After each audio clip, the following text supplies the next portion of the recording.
take a wife for thyself, procreate, make your children, and build strong Jews. What do people really know about the laws of the system we live in? Do we have to be at war all the time? Even if we wipe out our enemies, there's still a lot of work to do between us. The Jewish people, no matter what we've been through, we've managed to pull out and thrive and continue to teach our children. At a very expensive cost. At a very expensive cost. Why is it not implied to all of us, at least Jews? Why can't Even Jews aren't perfect. There's a new understanding of what it means to be a Jew since October 7th, even among those people who never felt connected. The Jew saw them all, beat them all, and is now what he always was.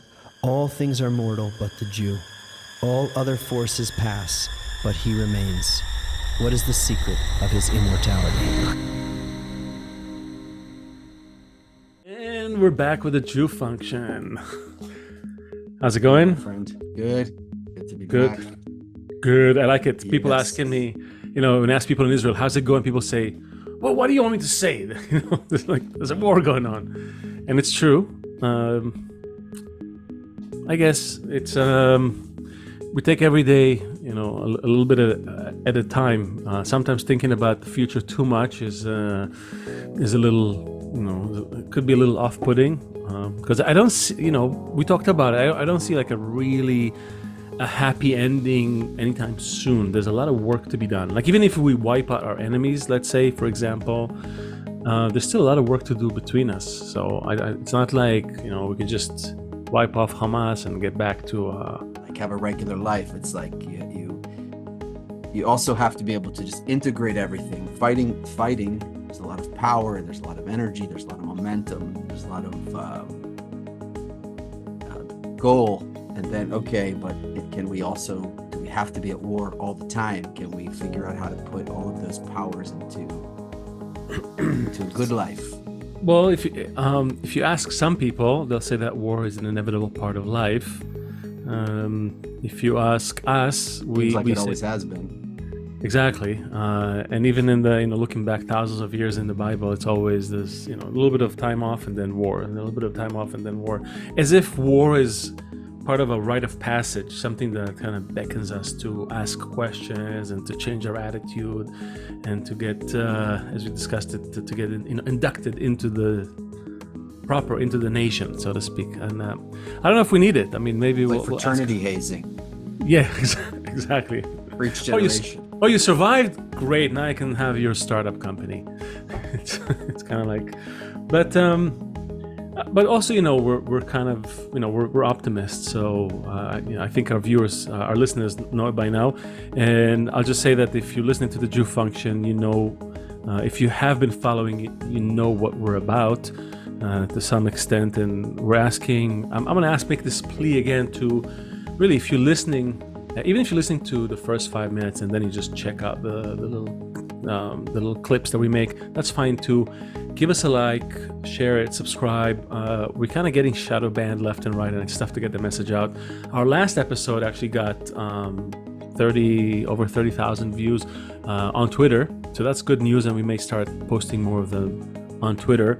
But let's not stop, because we do believe we need to broaden this conversation as much as possible. So we need every click, every like. I'll just say our guest is she lives in Israel. She's from New Jersey, but she moved to Israel. She made Aliyah when she was 18, if I'm not mistaken, and she lives in Israel. She's actually in the same milieu as some of our other guests, Hanale and David Lang, and you might even know them. But she's there. She's a writer. She's a mother. She's a writer. She has been writing extensively about a lot of different topics. It's a lot of work on the CDC and FDA and all that. But I think everything changed on the 7th, like it did for many of us. And I asked Perplexity who she is. It said that she's involved in selling iced coffee, slushy, and fresh popcorn for Shabbat. So we'll hear about that. Let's give a warm welcome to Etana Hecht. Hi, thank you so much for having me. So some of your information was correct and some of it a little outdated. Well, I asked the AI, so please correct. So give us a quick actually, so we get to know you too, because we didn't really get to talk much before. So Tell us your life story in 5 minutes or less. Sure. Well, I'm happy to hear that AI is not the be all and end all, because that was not completely correct. But more or less, I grew up in New Jersey, as you said, at age 18. After high school, I made Aliyah. I basically knew all through high school that once I spent my year in yeshiva in Israel after high school, that I wouldn't be back to New Jersey, well, ever, pretty much. And I told my parents I'm staying in Israel. And in the biggest blessing on earth, they came to visit me during my year in Hanukkah. And while they were here, they actually signed on a house, and I brought them with me. So we all made Aliyah, and we're all Wow. here together, which is amazing. Yeah. Wow. See, Seth, it's possible. So yeah, we've been here 20 years. The slushies and popcorn is like probably about 15 years ago, and my husband and I were newlyweds, and we literally just bought a little slushy machine to like sell to the kids on the block. I guess Google picked that up from somewhere or another with our advertising. Besides for that, so I've been a writer actually not that long. I only started writing in 2021 as a response to my frustration towards I guess I would say the government responses towards COVID. I wasn't very happy with how it was going, and everybody in my real life was very sick of hearing me kvetch about it all day. So I was like, fine, I'll write it down, and anybody who wants to read it can read it. I didn't expect anybody to read it, but apparently people, took to it, and I got a nice subscribers following. I worked for a company called Daily Clout for a while. It's Dr. Naomi Wolf's website. She does like like new media, I would say. It's just like she's in the new media field. And I worked there for shortly under a year. And then I decided I just want to be a housewife with a blog again, instead of a full-time editor for What's an the online what's the site. conclusion? That people don't trust the government's medical advice, and I what's mean, what led you? my conclusion if we want to get into that, was that the COVID vaccines never made much sense to me. The restrictions never made much sense to me. It was kind of obvious that like once the government's telling you need to wear a mask when you walk into a restaurant, but when you sit down, it's fine to take it off. That kind of like disqualifies them from knowing what they're talking about or having to listen to them at all. Is, So, So is we should be everything wary of else? advice from the government. well, Well, yeah, I was about to ask I you. would say, yeah, continue. No. I was about to ask: is everything else making sense, and only this is not making sense? You know what? It's the first thing that like opened my eyes to like, maybe this doesn't make so much sense. I also had a major issue with, your entire social world and your work world and your school world being blocked out to you unless you took what was absolutely an experimental drug at the time. So I had Well, a major issue with that. I didn't understand how libertarians, liberals, anyone who was for any sort of personal freedom or autonomy could kind of be on that side of things. And I felt very alone because it seemed like there weren't many people who saw things that way. So then once I started writing, I guess you could say I found my people in terms of the people who personal freedom was really the top of their list, medical freedom. It also made me look at the whole medical industrial complex in a completely different way, including how we treat our own health and our own medical decisions as when individuals. this crowd, maybe libertarians, I don't know how you'd call them, but people who say, I want to educate myself and make my decisions, and I'm not interested in kind of some kind of medical tyranny telling me what to inject in myself and all that, right? So that puts this whole crowd of people that begin to listen to you, right, or agree with you. Then when the Jew thing comes up, does that group get split in half? And then like, because usually, That, yeah, yeah, that was crazy. So yes, that's exactly what happened. And it just, first of all, as soon as October 7th happened, my entire Substack, which is where I write, completely shifted. I haven't written about anything medical since October 7th. I completely shifted to writing about Israel and just how I was feeling, because that's what my blog is for. It's for how I'm feeling. And I even wrote, if you don't like this new shift I'm taking, feel free to unsubscribe. Like this is for me, and that's how it is. So I instantly lost hundreds of subscribers with every post since then. I just Really? dropped and dropped and dropped. And look, in my opinion, it's just the trash taking itself out at this point, because I was getting also so really what? anti-Semitic, really horrible comments. And then my whole list of people, I recently went down the list of people that I've actually interviewed or interacted with on a one-to-one basis. I would say almost 50% are on the complete opposite side of the Israel-Palestine thing. And just So one what? But thing I would want to say, you said people who were yeah, listening to me, it wasn't me. Like it was me taking information from many doctors and scientists who were very much being shut out of the conversation, but they had a very different view from the mainstream, like government, medical, industrial view of COVID. At a very not getting into too many details, but what would be the qualities of the people who were interested in the things you were saying? Not in the details about vaccines and stuff like that, but for example, they weren't just sheep to follow whatever it says in the media, right? Like, what are a couple qualities of all of the people who were reading you before October 7th?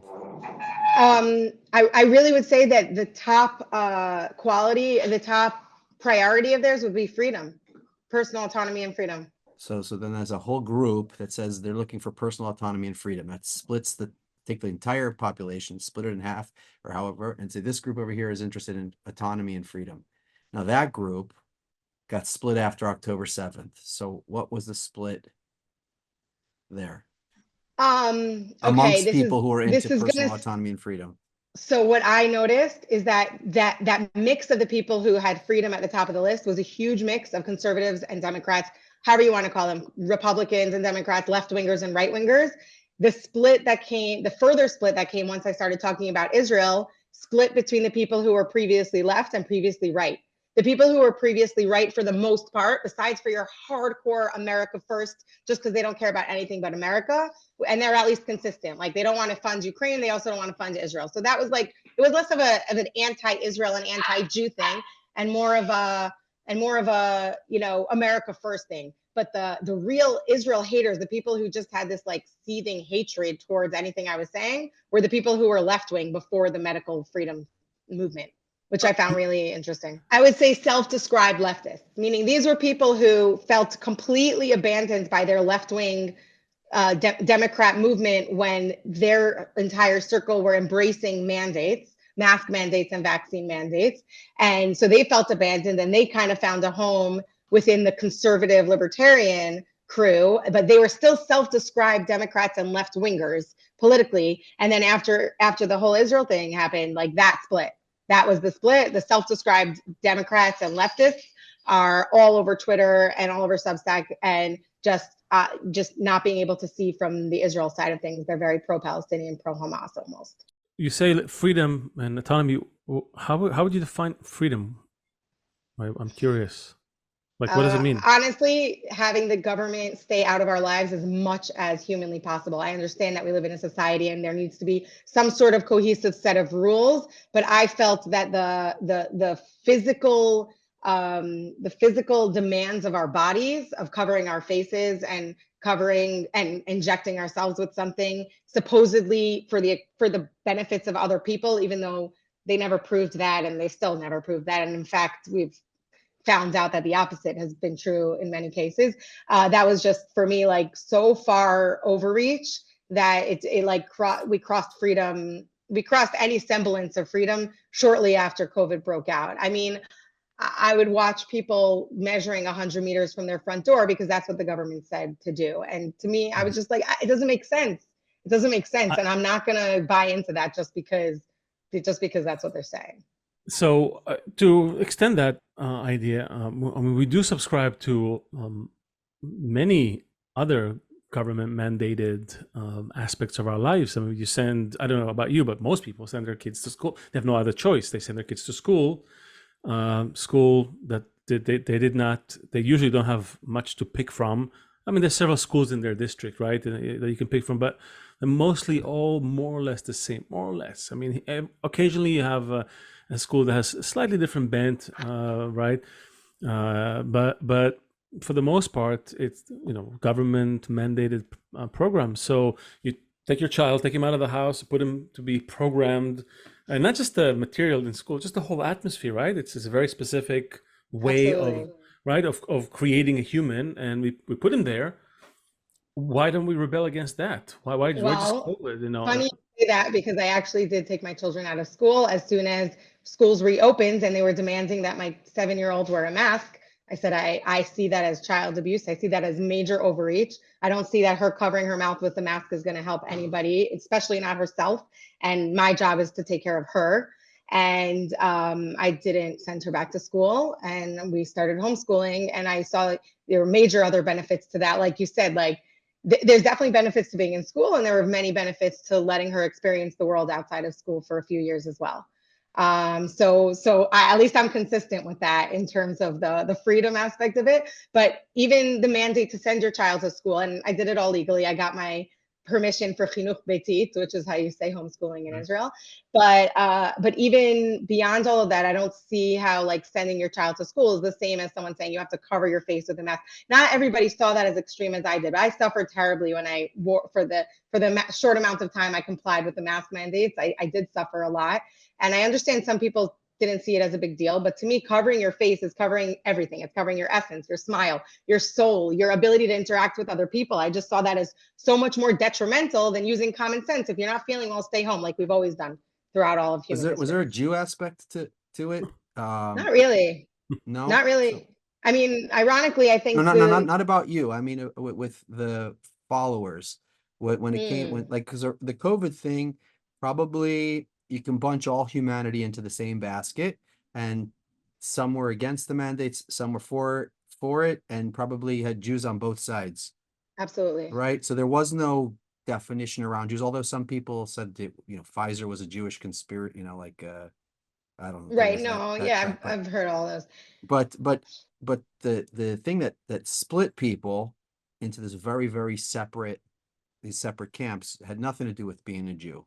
Really, right? It was I would say in general, no. I have 2 points to make that are not really related, but to each other, but both related to your question. So for the first, I would say that the very religious Jews in Israel, I had a newfound respect for them for the first time during COVID, because I saw the way that they really stood strong, and they're like, we're not going to allow these kind of these government mandates to change how we educate our children, change how we learn Torah, change how we go to synagogue and pray. We're just going to continue to operate as we were. And if they want to overreach, I mean, that's kind of, they'll have to almost face the consequences of that. And for the first time, I felt super comfortable shopping in ultra Orthodox supermarkets, because I wasn't the only one not wearing a mask. Nobody was wearing a mask because it didn't make sense to any of us. And I felt almost a kinship with the ultra Orthodox Jews. On the other side, when this split happened between let's say my followers or my connections, my contacts, I find a lot of the left-wingers who are pro the medical freedom movement, but anti-Israel after October 7th are Jewish.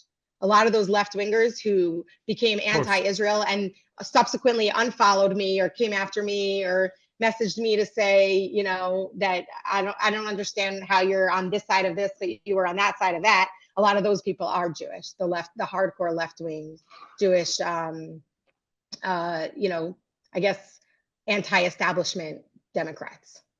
Yeah, we know Jews come in all shapes and sizes. We know Exactly. we know enough about that. So, okay, so I think we have a nice picture of your your somewhat rebellious spirit, which is good. I guess it's funny. I haven't spoken about this in a while because it almost feels irrelevant since October 7th. Right. It was my passion for so long because I was so passionate about trying to tell people, like, you do have autonomy. You can choose what you're going to do. I see a lot of similarities, though, actually, in the storylines between the two situations, even though the details are very different. But Yeah. but I think on that, but actually I think it's interesting because you say I hope people need to be able to choose and this and this and that, but we keep coming up against this concept in our research and looking at the problem of anti-Semitism and Jewish hatred and all of that is something that's been a running theme throughout history. And one of our main points is that we live in a system, like a natural system, that's governed by different laws, like any natural system. And for the most part, we're walking around in the system not knowing the laws, and as a result, we make a lot of mistakes. We harm ourselves, we harm others, we get into all kinds of trouble as humanity at large. And part of that, what we say is us, the Jews, we're also we're not reading the system correctly. So on the one hand, as you say, think for yourself, try to do the research, and don't let people just enforce all kinds of things on you and all that. But on the other hand, what do people really know about the laws of the system we live in? And I'm segueing into the next question to you, is like, what do you think is the deal with anti-Semitism? What's that Can about? Do I you see? Are you from the camp who sees it as a, just another thing, as just something in the, in humanity? It's a feature, it's a bug in the system. We have to learn to live with it, and that's it. There's nothing to do about it. Or are you with the side that says, well, maybe there's something going on here. Maybe something is out of balance, out of whack. Maybe we're not seeing something correctly, and it is not accidental, not random, not any of those things. But there's some rhyme and reason to it that we are not seeing. It's a great question. I feel like it's too big. It's bigger than any of us. I don't think anyone else is doing what we're doing, and True. yeah, and that's exactly it. Nobody can comprehend what we're talking about. Who would even say that anti-Semites have anything valuable to say without saying we're anti-Semitic or we're self-hating Jews? But there's something that everybody's missing in this whole picture, and the reason why the solution is so close is because we're not waiting for anyone else to change. We're not waiting for the laws to be enacted. We're not waiting for a new politician to get elected. The answer is way closer than everybody thinks. Like us, hit the bell thing on the YouTube so you can get a notification when a new episode is up. Well, this is the Jew Function, and let's get back to our guest. Great question. I feel like it's too big. It's bigger than any of us. And I'd actually love to hear just a quick summary of what your research has led you to. In short, I would say that I think it's almost a given, because it's always been here. So why do we think that our generation is different? I don't know. Right. I think that, and I can give my reasons for why I think it's a given. I think a lot of it has to do with human nature and the Jewish people. And both of those things, when they tie together, you have the Jewish people who have been this strong, small force for so many years. And what binds us together and what brings us through and carries us from generation to generation are our very strong values that place a high level of importance on family, on education, on hard work, on religion, on being together, and on our history, and learning about all that. And those things, especially family, I would say, with family at the top, those things are a recipe for success. And there are people who will always hate the people who are successful. You take the Jews and you put them into one basket, right? They're into family, they're into this, they're into this, they're into this, right? So that's how the world, also groups us into one group. But then there's this other thing that happens where that group gets split in half. Just like we talked about around the vaccine and around October 7th, like even within the Jews, there's a split, right? I know even in Beit Shemesh, there's things happen where maybe the Haredim are on one side, the ultra Orthodox are on the other side, and the secular on the other side. What kind of clothes are appropriate in this market, and where you can drive and when you can't drive. And so there's also a huge division within the Jews. Have you seen that? Yeah, absolutely. But that's, again, probably also part of our DNA, like 2 Jews, 3 opinions, right? 2 Jews, 3 synagogues. However, pretty much most of those people who identify as Jews and their Jewish identity is a core part of who they are, those aspects that lead to success, however you define success, for us, it means we're still here. Success means we're still here, and we're kind of outsized proportionally to our numbers in terms of leadership positions around the world and building successful companies around the world. And while you might have your Jews who disagree on this or that, the people who hate the Jews are going to put us all in one basket. They're not going to differentiate. All right. So that's you kind of walked right into the trap. Oh no. No, okay. You caught me. No. I mean, you follow the breadcrumbs correctly, as did we. I mean, it's not, this is a true, this is a correct approach. The question that came to us was, are we really going to be the people who are only going to be defined through the negative? Like, who are the Jews? Those that everybody tried to kill, those that are still here, those that survived against all odds. They're like, this is fine, but what kind of definition is that? Part of Why? it. Well, but that's the thing. You say part of it. I'm going to ask you: is there a definition that's not defined by the negative? Because I haven't seen one yet. We've interviewed a lot of people. No one has been able to tell us what defines a Jew from the positive. A lot of great, long-winded stories about trying to do this to the Jews and thinking the Jews are one thing but another, but not a definition that is uniquely positive. I mean, I would say that the ingredients that I mentioned before that create this recipe for success as a whole, on overall, which is the strong ties to family and history and our tradition and the Torah. I think those are very positive aspects that make up the Jewish people and individual Jews as well. Are you religious? I grew up like Orthodox. My parents actually were not religious growing up, but they became Orthodox, and I grew up Orthodox in New Jersey. My husband and I kind of find our own path, but we're within the Orthodox community. But you're not like Haredi or ultra Orthodox. This is not a wig.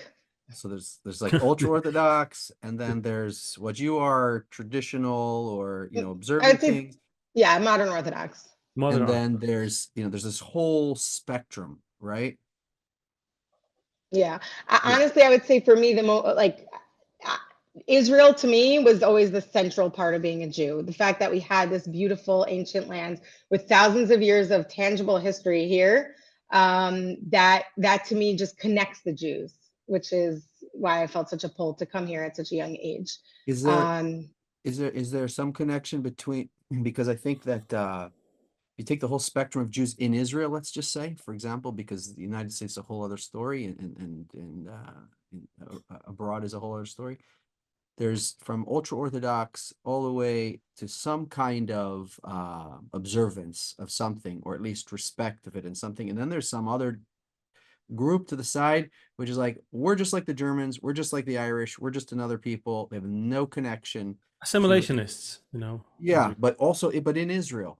Right? I would say the number of those have shrunk dramatically since October 7th. You can tangibly feel it, how the people who before there's, like you said, they're Israeli like another person's Irish.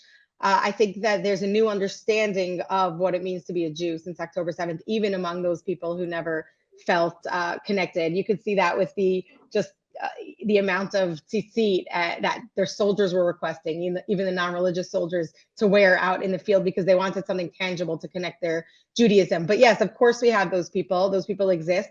And some of those people exist just by nature of being born in Israel. So they're Israeli and they never really connected, or they were never taught. And so, but they're still part of Am Yisrael, just like the rest of us. And so how would you explain this really disproportional amount of attention that Israel and the Jews get in the world? I mean, seemingly you describe a nice group of people, have a rich history and all of that, but why this unusual place within the network of humanity?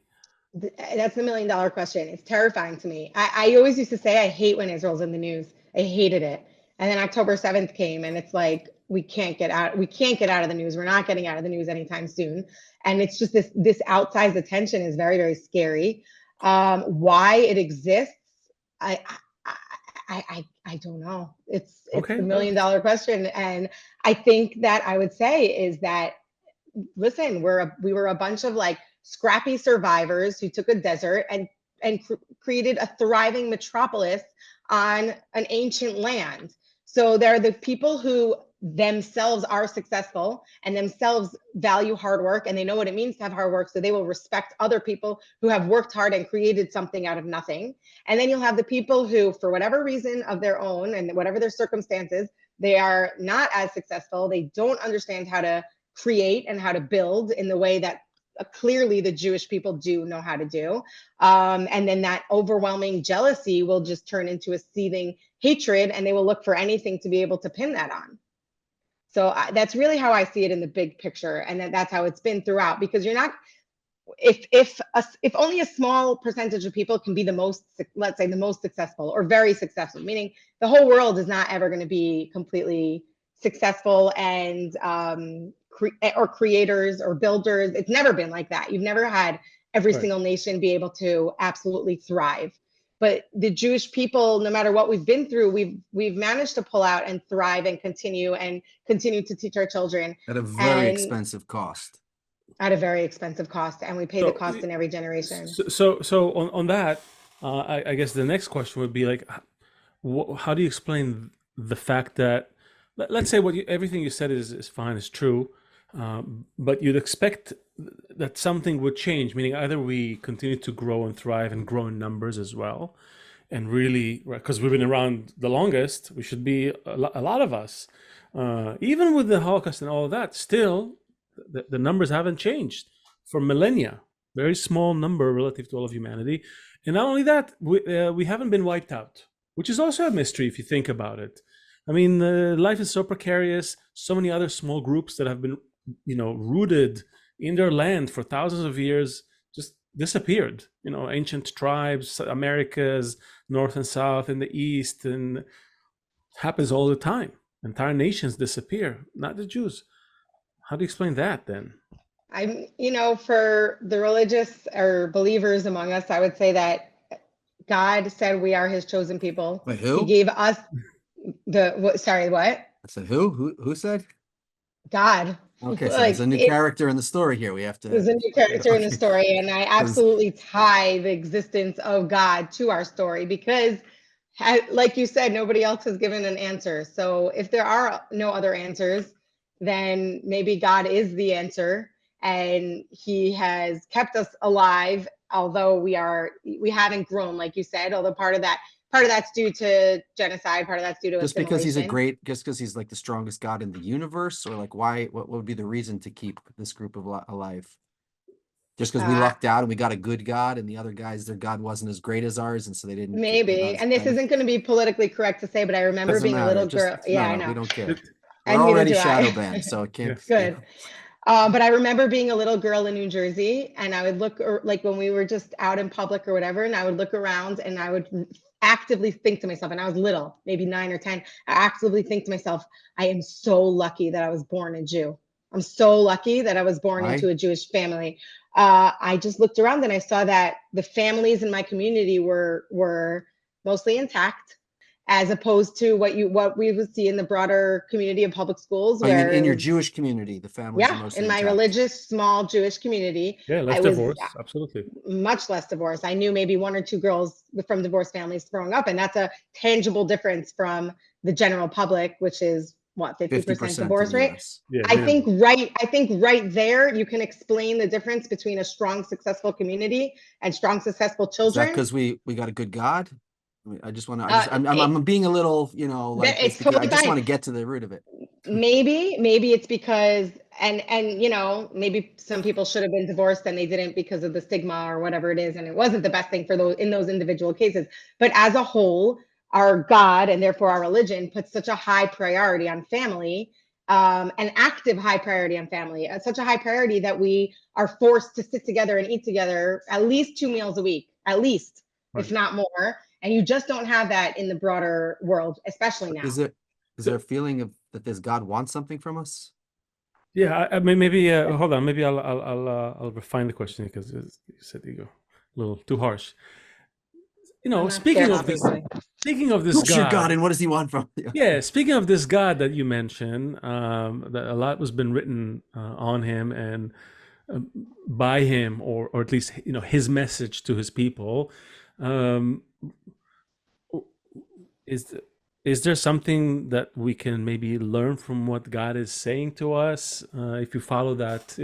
Is there something hidden in this, in the text, for example, that we're overlooking? Like, are we missing something? Because God didn't say, if we follow the God idea, which is fine. By the way, just for everybody who's listening, you could say God and his commandments, or you could say nature and its laws. It's the same. You break one, you get punished.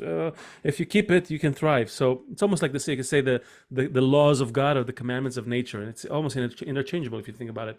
And we have this almost direct messaging that's been coming down, right, from God or from the system we're in. But are we missing something? Why we keep getting slapped around so terribly? By other nations, you By mean? by other Or God nations, himself, who knows? by ourselves, by God. I don't know. I mean, you've seen what happened until October 7th in Israel, for example. You've been here, and you see what's happening already. It's reawakening already. You start to feel like the guys fighting on the front, they're still holding on to it, and they're seeing those miracles, let's call it. But back in Jerusalem and then Tel Aviv, it's back to business. So what's going on? Maybe you can give us a clue. Maybe we're not reading some of the fine print. So I probably can't give you a clue, but I would go back to just saying that even if you don't believe in God, or you don't believe that he's really a part of the picture, somehow our people have really passed down the same messages generation after generation after generation, and that history becomes so strong that it's itself a force of nature.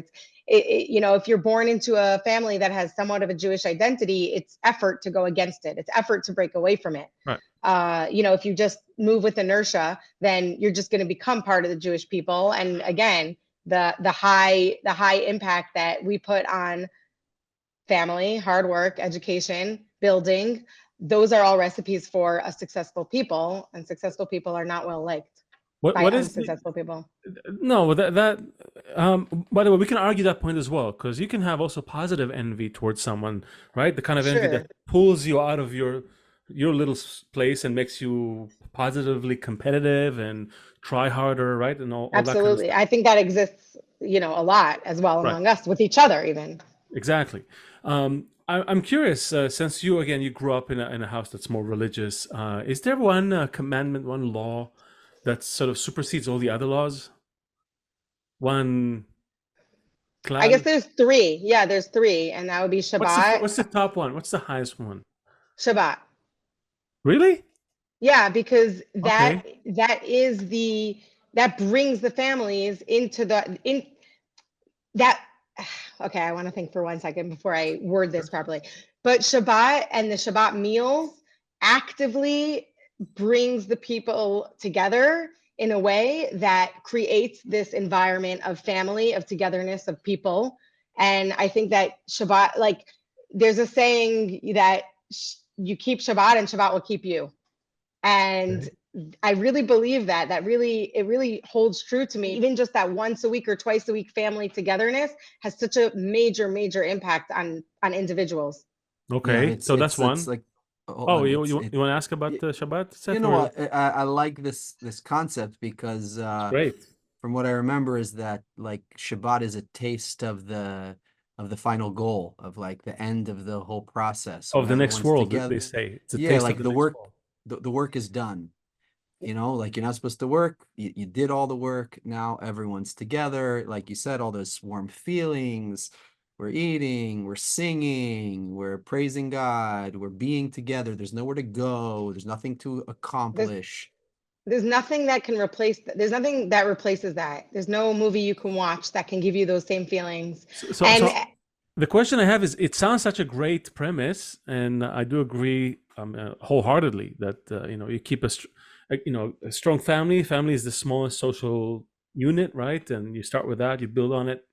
Amazing. How come so many Jewish people are actively, against that concept of Shabbat? I remember growing up. I grew up in a secular family, and on the one hand, we all enjoyed it. We could all feel it. It was in the air. On the other hand, people speaking to those freedoms you described, right? I'm free to get in my car and drive. You know, You are. You no, are free to get in your car and drive. I know. I'm making a To point. No, yeah. no, but still, there are people who are still very much kind of like not seeing that inner qualities that you describe. They're only seeing the limitations of Shabbat. Why is that?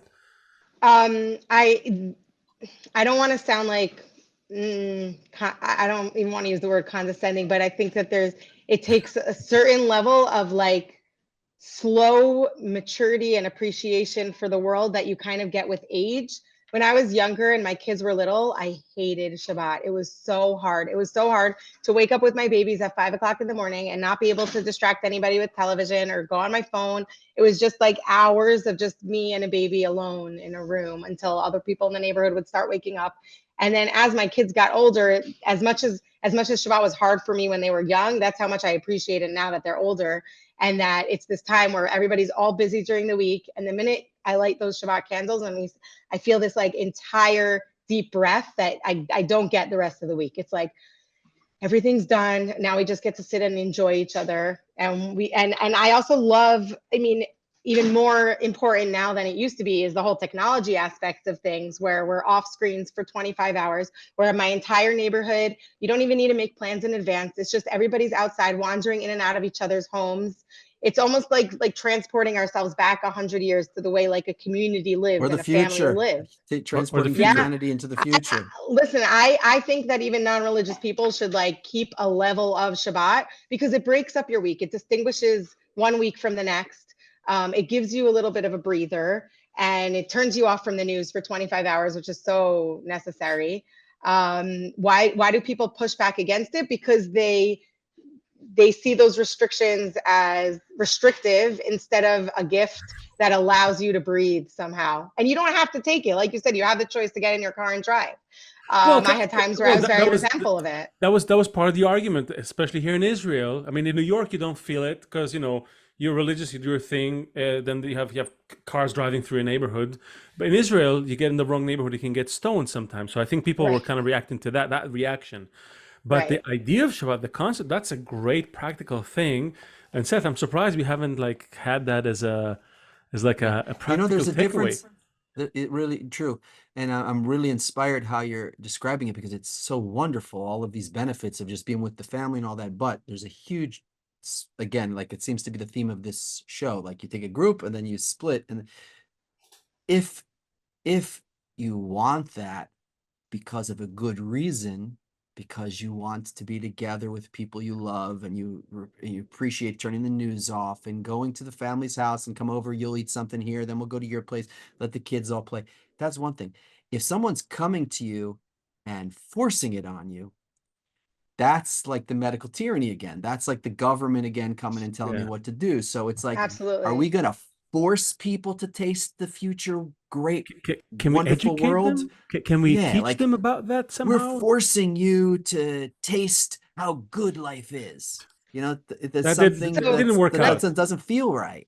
It doesn't work. It doesn't work also. You can't coerce people to love something. Let's look at Chabad, which is probably the most successful Kirov organization that helps show people the beauty of Judaism. Their whole thing is you never force, you invite, you show how beautiful it is. And I agree with you. When you're forced to do something, you're resentful of it. And I had plenty of that resentment myself with various aspects of Judaism through growing up and then even as a young adult and now an older adult. But no, I don't think, but within a family, let's say, a parent absolutely has the right to bring up their child however they see fit and impose any rules within reason. That's not somewhat abusive or anything, of course, but impose any sort of framework for their child to grow up in. So any individual couple, any individual family absolutely does have the right to create that environment and have the expectations of their kids to follow suit as long as they live in the house. Maybe even responsibility to create something like that. A responsibility because you're part of our family and you have a right to bring up your family however you see fit. On a broader term, like, do I agree that there shouldn't be that, buses should be outlawed across Israel? Not necessarily. Do I think that religious neighborhoods, there shouldn't be petitions to to bring buses, absolutely. I see it as you know, as much of a live and let live as we possibly can on both ends.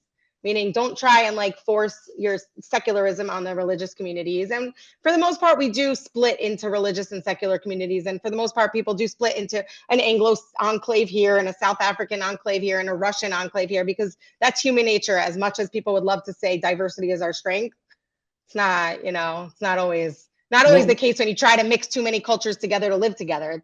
You want to live with people who share the same values as you, and that's fine. Yeah, no, that's true. That's true. So that leads us to so you said there are three things. So Shabbat is one. That the concept is great. I love it. If you're listening and you're not Jewish, maybe give it a try, just as a concept, as an idea of something that could you know, strengthen the family, the community, and just the appreciation of the week. There's so many self-help things and do this and do that, but here's something that's been, you know, been tried for thousands of years. Give it a try. All right, one. What are two other things? What's the next thing? You said three.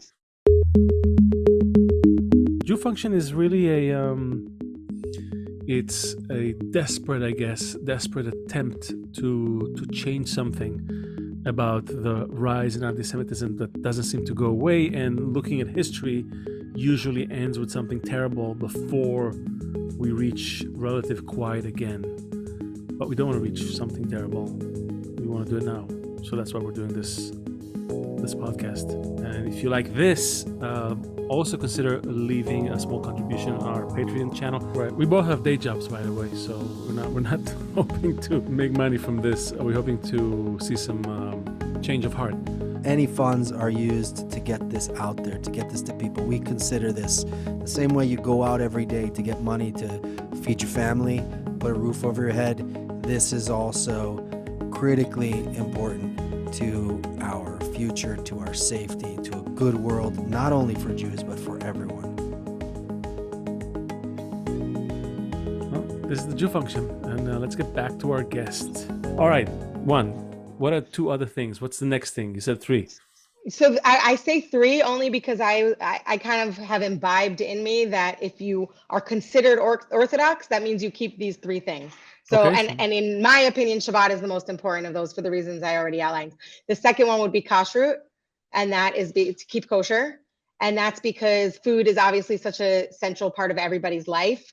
And if you have these dietary restrictions that you share with all of these people who you have a history with, you have shared value with, you have a shared religion with, it means you're going to gravitate towards those people when you eat together, which is such a, again, strong part of our life. It means that when you go on vacation, you're going to find the other Jews in that area because you need to figure out how to eat. So the dietary restrictions it brings Judaism into your life on a consistent basis. So I think that's a very... So it's more of like it's more like an easy to recognize signal. It's a signal. Yeah. Like, it's a social thing. A social signal. It's a bonding mechanism. Okay. Mm-hmm. Okay. Interesting. And then, although yeah, I'm sure we're gonna get some pushback. My parents love grew up in Romania. They love the sliced ham, pastrami. You know. For sure. And you know, my kids will ask my parents like, "Oh, what did bacon taste like back in the day?" If they ever had it, or their relatives. You can give them bacon bits. You know, those fake. Oh, sure. We love those, and you know, we love all those things. And then the third one that I just grew up with, understanding that this is what makes a person Orthodox versus not Orthodox, is Taharat HaMishpacha, which is the laws of family purity. And that a little more complex to go in. I don't really want to go into all of the details of it. It's a very what's the subject. The umbrella principle? The umbrella is that there's certain restrictions between a man and a wife at certain times of the month based on the woman's cycle, and that your entire marriage is, you know, you're first of all, you're almost tied into like the greater world around you in a very, very basic, core, natural way, like in a natural cycle that it goes on. But on the other hand, I'm going to go into a little more detail for your viewers who might not know. Basically, for a woman, 2 weeks out of the month, when she's menstruating, and then for about a week afterwards until she's completely finished, and there's no touching between a man and a wife. And then at the end of that 2 week period, the woman will go to a ritual bath, and be declared allowed to her husband again. And then the next 2 weeks or however long until she starts her next. Exactly. So it honestly, it keeps a Jewish relationship and a Jewish marriage extremely fresh and extremely strong, because you have that. You don't really, there's no room for boredom. Right. So if I had to translate these 3 laws, so just again, because we're trying to, we definitely think that as Jews we are somewhat of an example to people. So I'm trying to translate that to an example that people can maybe take, because light to the nations, you could light say. to the nations and all of that, right? So you don't need to become Jewish, but maybe something about it. So the Shabbat thing, this this separation between the weeks, have a day, disconnect from the screens and from all these other mechanical distractions and technological distractions, electronic distractions around you, and you focus I would say disconnect with the screens while connecting with people. Both of those are equally important. It almost kind of leaves, it forces it in a nice way. It forces you to look again at the people around you, right? Oh, you live here too, and all of that. So there's that. And then number 2 is these have some sort of an instrument of social bonding, like these dietary restrictions that we have that help you find one another with relative ease. Right, without being, it's not like it doesn't somehow, you still can be yourself, let's call it, what it is, but there's this one thing that we all share, so we can it's easy to find one another, so that's important. So it's not this extreme individuation that you lose all connection with others, but there's some aspects that are shared, right? And then again, like the Shabbat thing. And then the last thing is something about also looking at the family unit, things that keep that unit intact and fresh, and also tied to the bigger cycles of nature, which I like. So these are all good. I'm surprised you didn't mention the great rule of the Torah, as Rabbi Akiva say. So how come that's not on your list? V'ahavta l'reacha kamocha? Yeah. Ding, ding, ding, ding, ding, ding, ding. Which I think that all ties into, I think that can tie into all 3 of the things that I mentioned. I agree, which is why I asked you at the beginning. I said, maybe there's one that's bigger than everything.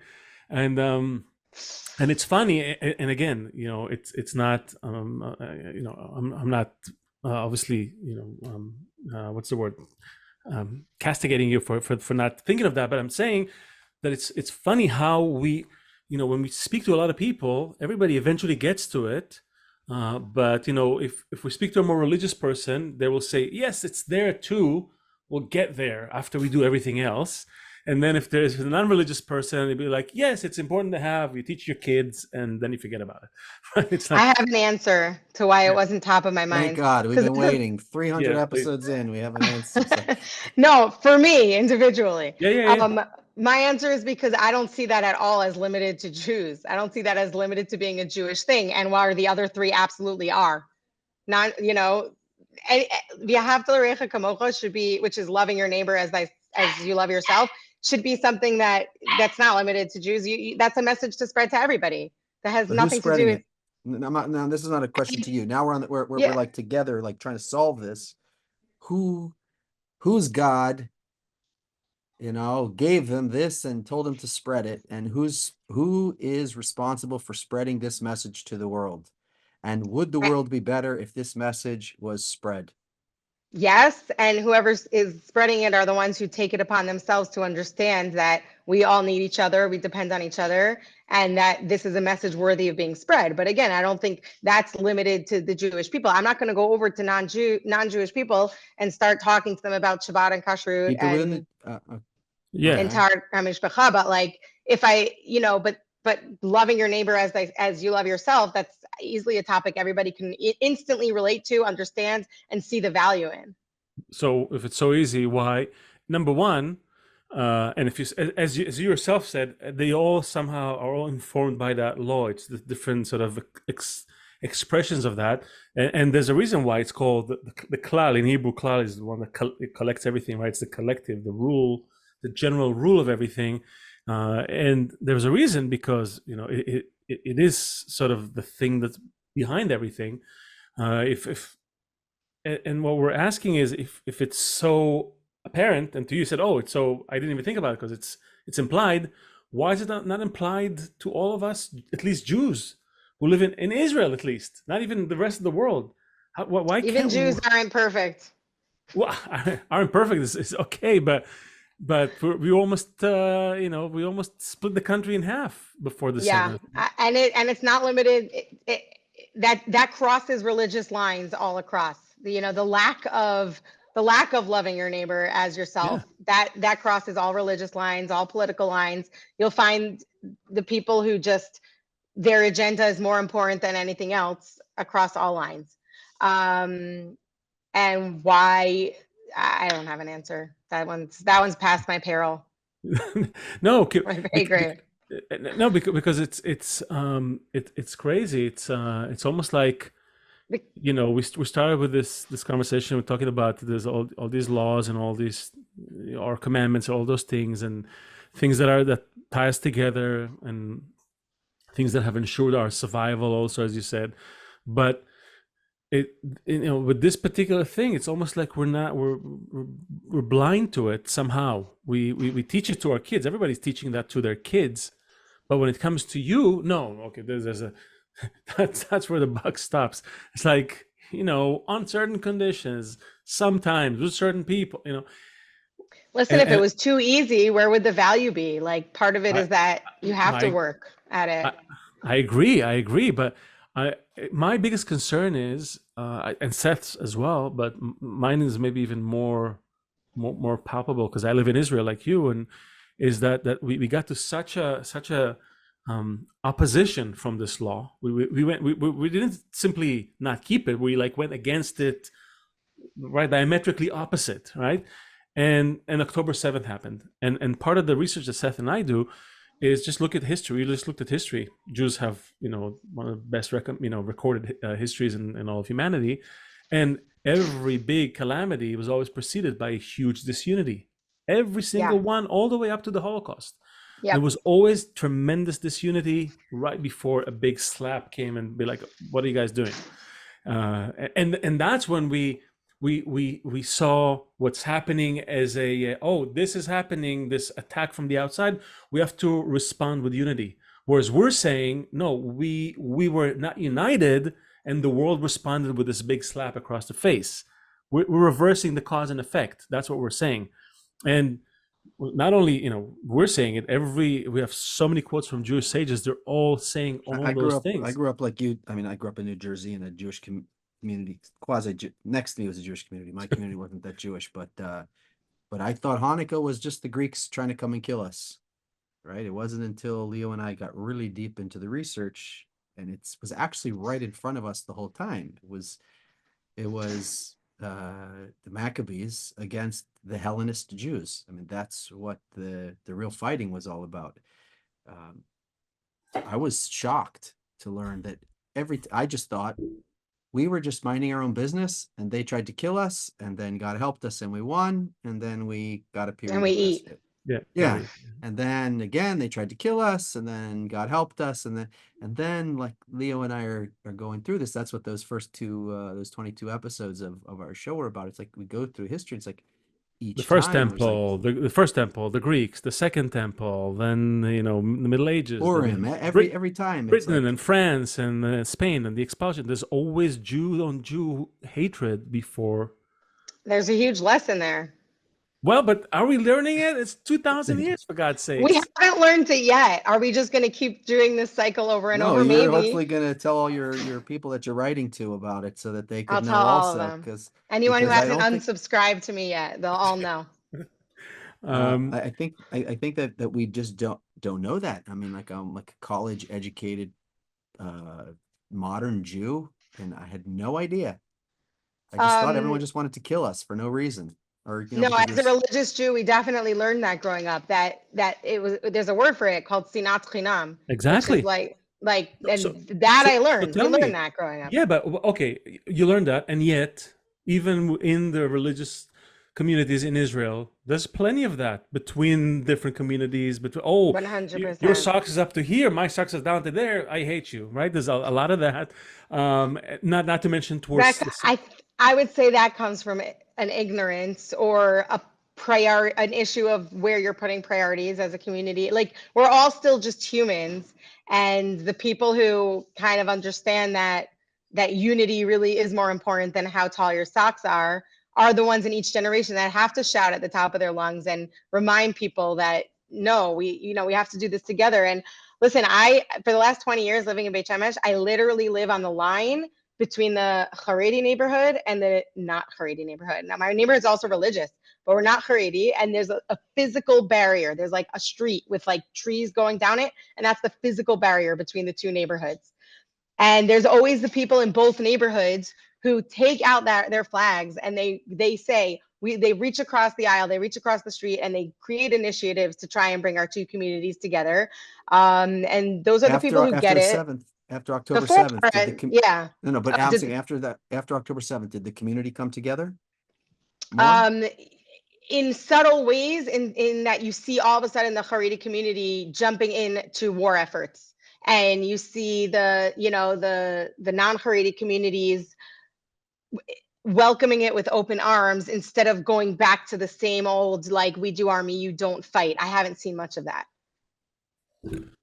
How we have to, we're sort of amazing, the hour just flew by. Flies. Wow. Yeah, and I feel like we're just getting to know you, which is great. And so as we tell everybody, we'll, you're in our circle, and expect an invitation to the next live panel when it happens.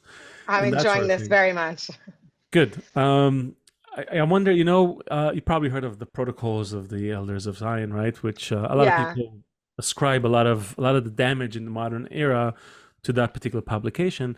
And we thought, why don't we repossess that and own that, actually. Okay, so if everybody believes that there's some protocols, let us write the real protocols. What are the protocols that we want to be known for, not the ones that this weird lie that people bought into. So we asked people along the way, like, if we were writing them today, and that, love your friend as yourself, your neighbor as yourself, that was the first one. What would you add to it? Honestly, I would say that people should put their biggest priority in life should be building a family. But phrase it like a principle to the world. That's hard. That we choose a protocol, part of the protocols. Part of the protocols would be: take a wife for thyself, procreate, make your children, and build strong new Jews for the next generation. That would be my protocol. Would be really just a heavy emphasis on family, and the deep understanding that at the end of the day, it's almost the only thing that matters. So that sounds great, not just for Jews, but for everyone. Like, that should be. I think if everybody focused on that, yeah, we'd have world peace, instead of like trying to see what the people who are different from you are doing and hating them for it on all ends.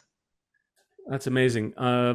Seth, if you have some closing words, I just posted in the chat a little quote from Yehuda Ashlag Baal HaSulam, who wrote the commentary in the Book of Zohar, and a few other things. A tremendous thinker that we often quote here. And if you could read that, that would be phenomenal, if you don't mind. But Seth, any final words of wisdom after this? We're very happy to get to know you, first of all. Thank you. Yeah. So our goal is to get to the root of why. Really, our goal is to help bring a world of like love and goodness. That's what we want. We see this thing called anti-Semitism, that the nations are pressuring us, and it's been with us for thousands of years. It's something that we need to deal with. We started dealing with it way long before October 7th, and now it's in the news. And we realize that we need to attach into the circle all of these, that like what happened at Sinai, is that the whole nation has to be there. We have to agree on this thing. So we really value being able to have this conversation and being able to include you in the conversation. It's great to hear your opinions on all these things. And I think what stood out, this kind of thread from the beginning when we talked about COVID, and the COVID mandates all the way to where we are, was that there's a group, and then there's a split in that group, and then there's another group, and there's a split in that group, and there's another group, and there's a split in that group.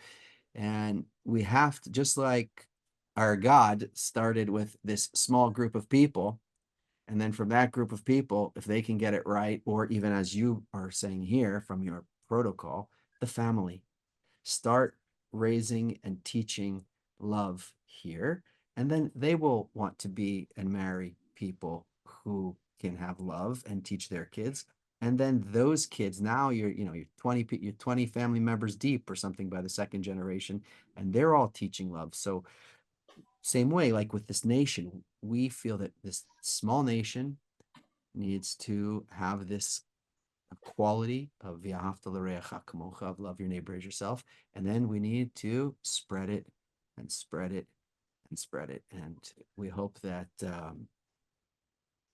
that you also enjoyed being with us. And Amen. Absolutely. That hopefully that if something sticks with you from our conversation, that the unity of the Jewish people we feel is our secret weapon. So I couldn't agree more. I love it. And yeah, keep spreading your message. It's great. So here's the quote for you. It's in the chat. Let's hear it. You want me to read it out loud? Please, if you don't mind. I thought you might read it to myself. It is incumbent upon the Israeli nation engaging Torah and mitzvot for its own sake to qualify themselves and the people of the entire world until they develop to accept this high work of loving others, which is the ladder to the purpose of creation. Beautiful. Beautiful. Amen. Beautiful indeed. Thank you so much, Etana. We really thank you for inviting me. We did not know what to expect, but now I feel like we have one more friend around the mountain, as Seth said.